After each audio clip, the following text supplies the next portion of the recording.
we were on our way over here, and I texted you that Prigozhin thing. Mm-hmm. Wild, but not unexpected. Well, yeah. Is he definitely dead? I don't think it's definitely. I think this is what people are reporting. I mean, the plane just went down.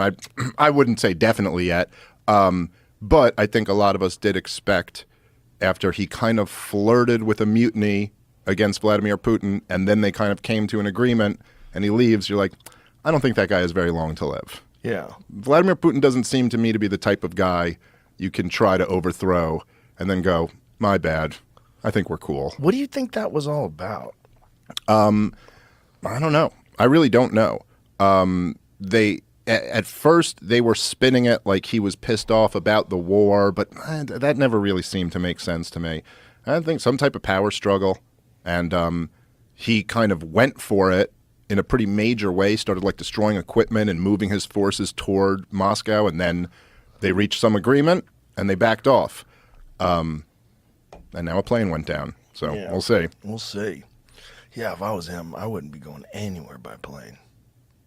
Yeah, yeah, you would think, right? Yeah, you should take a bus, bro. Yeah, you should take. You should take a tank anywhere you go. You should be inside a safe, riding on a bus. Yeah. What was crazy is when it first went down, so many people in like the corporate press were like, "This is it for Putin. He's done. Russia's collapsing because they're doing so bad in the war." And all of those narratives seem to be completely disproven. Well, what's scary is what happens if Ukraine runs out of troops. That's what's terrifying. Is like, how many more soldiers do they have left? How many more people can they force to fight that war? Like, what is the truth in terms of what are their losses? Because what you hear from people that are the true believers in the leftist movement is that Ukraine is winning and that Russia is doomed. We must support Ukraine. And then what you hear from realists, particularly people that have been on the ground, they're like, it's a slaughter fest. It's horrific, and the ratio of Ukrainian dead to Russian dead is extremely imbalanced. Right. That's what I'm... In Russia's favor. That Russia's killing a lot more than they're getting killed. It's hard to know exactly. It's always hard, like, in the fog of war to know exactly how many people are dying. It's usually not till after the fact, and they do the, like, excess mortality numbers, and then you kind of figure out, like, how many people actually died here. But it does seem... I think there's no question that Ukraine is doing better than would have been expected. Like, say, in the year 2010... if you had said, okay, Russia's going to invade Ukraine, most people thought they would have folded in a couple weeks and it would have been over. Ukraine has at least put up a fight to this point, and I think that that is because of the fact that, number one, NATO was training the Ukrainian military for years, ever since 2014, ever since Yanukovych government was overthrown, and number two, that we've poured an unlimited amount of resources into the war effort. But then that kind of leads to the question of like, wait, but if Russia still wins at the end of this, which it looks like they're going to, short of like U.S. intervention, direct intervention, then what did we accomplish here other than just getting way more people slaughtered and drawing the war out way longer to kind of sacrifice Ukraine in an effort to hurt Russia?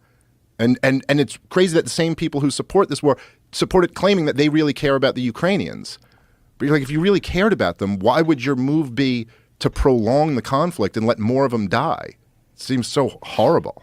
It's very strange when the left is pro-war. Very, very strange. And it's almost like this this shifting of the poles that sort of seems to have happened politically, where it doesn't matter what the actual facts of what you're supporting are, as long as what you're supporting is endorsed by the ideology.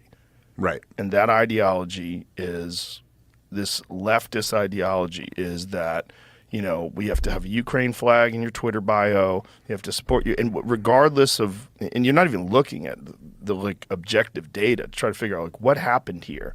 How did this get started? I've never heard anyone other than you and a few other people online even discuss the 2014 coup. Yeah.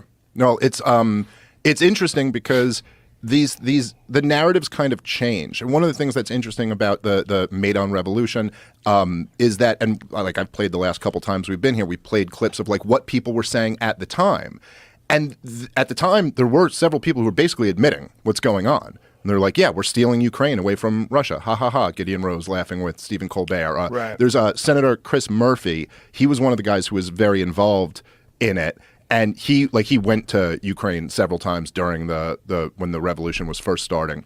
And but he was kind of the young guy. Like it was him and John McCain and Victoria Nuland, and then Chris Murphy was kind of this younger senator. And he just said the quiet part out loud on a C-SPAN interview back then, where he goes, "Oh yeah, it was American policy that overthrew Yanukovych. That was our policy that led to him. Without us, he wouldn't have been overthrown." And so but now it's like they would admit it then. But now when you talk about it, they're like, "Oh no, that's not helpful to the narrative. So don't mention that we were involved in overthrowing a government that was more pro-Russian and putting in a government that was more pro-West, because that complicates this thing." It reminds me of like there were these pieces in the 90s where there was like mainstream media outlets covering the dynamic of Al-Qaeda and terrorism in the Middle East, and they would just like bluntly just say like, "Oh, they hate us because of our military presence in the Middle East. That's his grievance with us." Just like, that's the news. That's why bin Laden hates us. No one was going, they hate us because we're free, because that just hadn't been said yet, right. And that wasn't until after 9/11. But then after 9/11, it was they hate us for our freedom. And now if you were to make the point that they hate us for our foreign policy, it's like, well, where did you get that from? That's insane. It's like, but you all admitted that just only a few years ago. You were openly talking about it. And so it's kind of like that. That narrative doesn't help serve the war party. So now that has to be kind of like in the dustbin of history. That never happened. The conflict started in 2022 when Vladimir Putin invaded. He was totally unprovoked. There was no other reason. It's just that he's a madman. He's bad guy. We're good guy. That's the conflict. That's the tunnel vision you're always supposed to think of war through. And that's rarely, if ever, the case. It's always more complicated than that. And then as soon as you start saying things, which believe me, from the last two podcasts here, I've heard a lot of people, "Oh, you're spewing Russian propaganda, you're pro-Putin," because as soon as you start going, well, look, this guy had some legitimate grievances. We did a lot to provoke him. And that all of a sudden means you're like on their side. Because you're no longer, we're good guys, he's bad guys. I'm like, no, actually, there's a lot of bad guys involved in this conflict.